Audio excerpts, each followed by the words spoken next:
The 1980s, a decade of shoulder pads, cassette tapes, and a British motor industry quietly collapsing beneath the weight of its own ambitions. Families all across Britain climbed into these cars every morning, trusting them completely. What most owners never suspected was that some of these vehicles were ticking time bombs of rust, mechanical failure, and national embarrassment.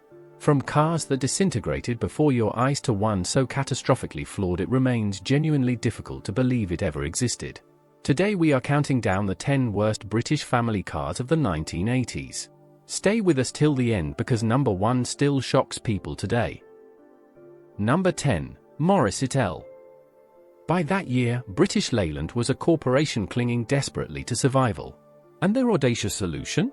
They took the deeply discredited Morris Marina, sent it to Italian styling house Ital designed for a modest cosmetic facelift, gave it a proud new name, and confidently hoped British families would simply not question what lurked beneath.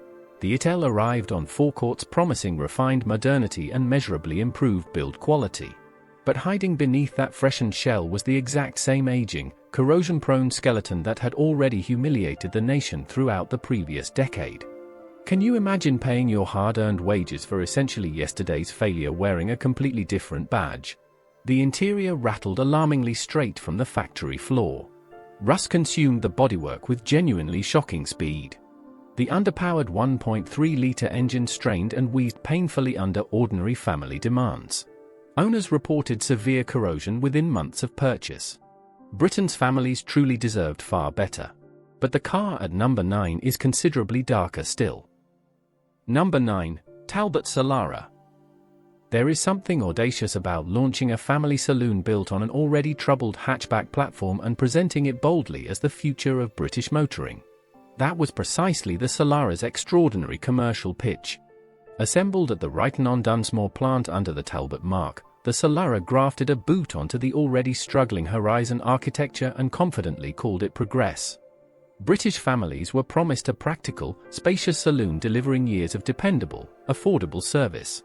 What they received instead was panel gaps wide enough to post letters through, interior plastics that degraded almost immediately, and bodywork that began rusting with genuinely alarming enthusiasm. The 1.3 and 1.5-litre engines were barely adequate at best and chronically unreliable at worst.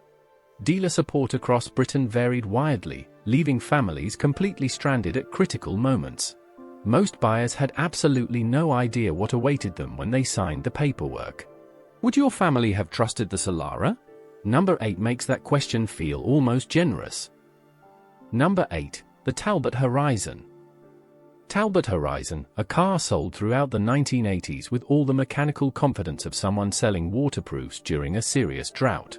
Originally arriving in Britain during the late 1970s, the Horizon continued rolling out of the Ryton-on-Dunsmore plant deep into the new decade, carrying Talbot's increasingly hollow promises of European quality and rock-solid family dependability. Marketing spoke warmly of comfort, performance, and lasting durability. British families listened carefully. Many bought. Most profoundly regretted it. Build consistency was almost entirely non-existent. 2 examples produced on the same day could feel like vehicles from completely different manufacturers. Electrical systems developed mysterious and expensive faults with alarming regularity. The bodywork proved uniquely vulnerable to Britain's damp climate, rusting in areas that rival manufacturers had resolved years earlier. The rough 1.5-litre engine felt genuinely agricultural on any extended motorway journey.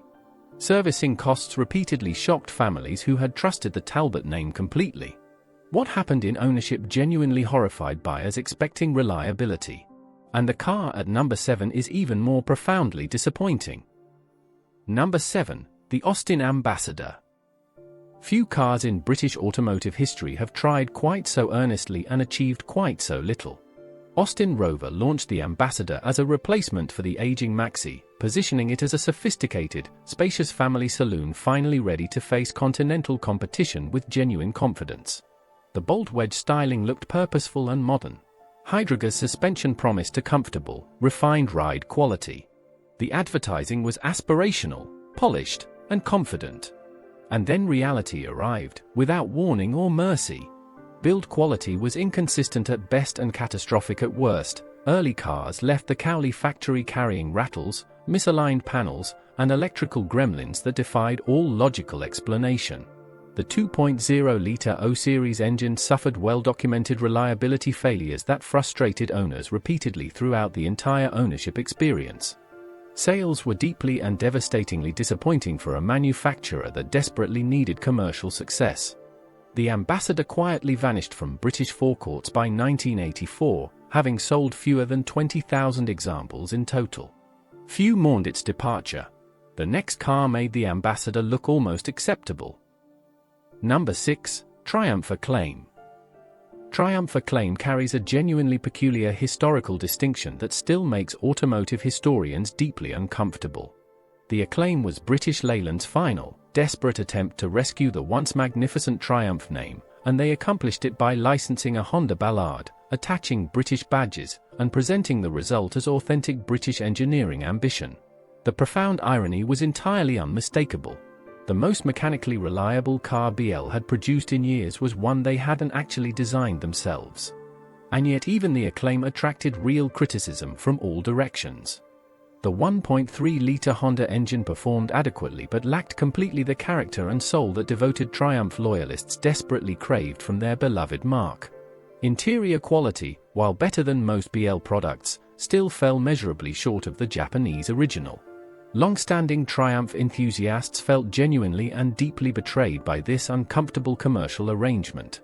The Acclaim sold adequately, but the irreparable damage to one of Britain's most treasured automotive names was already permanent. The car at number 5 is far more troubling in every respect. Number 5. The Austin Metro. Britain was told this small family hatchback would single-handedly save the nation's entire motor industry. The hype surrounding its launch was nothing short of extraordinary. National news bulletins, front-page headlines, and genuine patriotic excitement swept across the country. Margaret Thatcher herself was photographed proudly alongside it. The Metro was positioned as Britain's definitive answer to the foreign super-mini invasion, a bold declaration that British manufacturing could still produce something genuinely world-class. Early sales were strong, fueled almost entirely by patriotic optimism rather than rational, critical appraisal. But the cracks appeared with deeply uncomfortable speed. Early production examples suffered inconsistent build quality, with trim that came loose, electrics that failed without warning, and hydrogas suspension joints that delivered expensive nightmares to families across Britain. The aging A-Series engine struggled noticeably against modern competition. Rust appeared faster than buyers anticipated, particularly around the rear arches. For a car sold as a national savior, many early owners felt quietly and painfully let down by their patriotic purchase. What follows next is considerably more damaging. Number 4. The Austin Princess. Still lingering in British showrooms as the decade began. There was something genuinely tragic about the Princess, an ambitious, forward-thinking car that deserved far better execution than British Leyland ever managed to provide. Offering a radically modern wedge-shaped body by designer Harris Mann, hydrogas ride comfort that genuinely impressed, and a spacious interior rivaling far more expensive alternatives. The Princess should have been a real British success story. Instead, endemic build quality failures made ownership a deeply and consistently frustrating experience. Electrical systems were notoriously and expensively unreliable. Body sealing was persistently poor, allowing British damp to penetrate the cabin throughout the year. Panel alignment across the range was visibly inconsistent and troubling. The 1.7 and 2.0-litre O-Series engines developed reliability problems that haunted owners throughout the car's entire lifespan. Austin Rover quietly ended Princess production in 1982, replacing it with the Ambassador, which, as we have already established, sold almost nothing whatsoever. But something considerably worse was still waiting further ahead in this countdown. Number 3. Rover SD1. Rover SD1, a car that won the prestigious European Car of the Year award in 1977, and then proceeded to embarrass itself and the entire British motor industry throughout the 1980s with build quality so catastrophically poor it became genuine automotive legend across Europe. The SD1 should have been Britain's greatest motoring triumph of the era. The breathtaking fastback styling was genuinely world-class. The 3.5-litre V8 engine was muscular, characterful, and deeply exciting. But emerging from the Solihull factory came cars with panels that refused to align, electrics that failed with arbitrary unpredictability, and interior trim that physically fell apart within months of purchase. Executive buyers, the very customers Rover desperately needed to impress, retain, and build its reputation upon, found themselves haunting dealer service bays with expressions of barely contained fury. Quality control was essentially non-existent at various points throughout production. German and Swedish rivals quietly and permanently stole Rover's customers. The SD1 broke Britain's automotive heart completely. The final two cars finished the job. Number 2. The Austin Montego. By the time Austin Rover launched the Montego, Britain's family car buyers had already endured years of broken promises and mechanical disappointments from their domestic manufacturers. The Montego arrived under enormous commercial pressure. It simply had to succeed, or Austin Rover's very future was genuinely uncertain. Initial press coverage was cautiously optimistic. Here, at last, was a spacious, apparently modern British family saloon with a respectable range of engines and a genuinely comfortable interior. Early sales began promisingly enough to generate real hope. And then, steadily and unmistakably, the problems emerged. Electrical systems proved nightmarishly unreliable. The infamous digital dashboard became particularly notorious for spectacular, inexplicable failures that left drivers baffled. Gearboxes developed chronic faults. Head gasket failures on the troubled O-Series engine became almost entirely predictable. Rust arrived on early examples with haunting, merciless efficiency.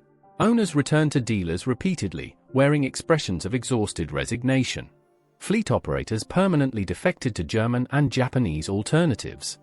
Britain watched another promising car collapse completely beneath its own ambitions.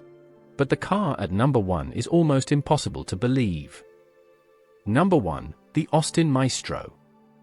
And here, finally, is the car that still makes people pause in genuine, stunned disbelief when you mention it today. The Maestro launched with considerable promise as a modern, practical, well-equipped family hatchback built to challenge Europe's finest. Austin Rover even fitted it with a synthesized talking dashboard, an electronic voice designed to announce faults directly to bewildered drivers. In theory, a genuinely bold technological statement of ambition. In reality, a system so catastrophically unreliable that cars spontaneously announced entirely non-existent faults, alarming and completely baffling families across Britain in equal measure. The troubled O-Series and aging A-Series engines inspired almost no mechanical confidence whatsoever. Rust attacked the bodywork with devastating, relentless efficiency within the first 2 years of ownership. Electrical problems were endemic, deeply expensive, and demoralizing to diagnose or resolve. Build quality on early examples was breathtakingly poor, even measured against the lenient standards of the era. The Maestro became the defining symbol of everything catastrophically wrong with Britain's motor industry at its absolute lowest point. The nation deserved immeasurably better. The 1980s British motor industry was filled with brilliant intentions and devastating execution, and it was ordinary families who paid the real price every single day. These 10 cars represent a painfully honest chapter in a nation that once led the entire world in automotive ambition and innovation. But there is something strangely moving about remembering them now: the rust, the rattles, the talking dashboards, and the broken promises of a generation. Which car shocked you most today? Tell us honestly in the comments below. If you enjoy Britain's automotive history told truthfully and without apology, subscribe to Britain Rewind. Because there are far more extraordinary stories still waiting to be uncovered.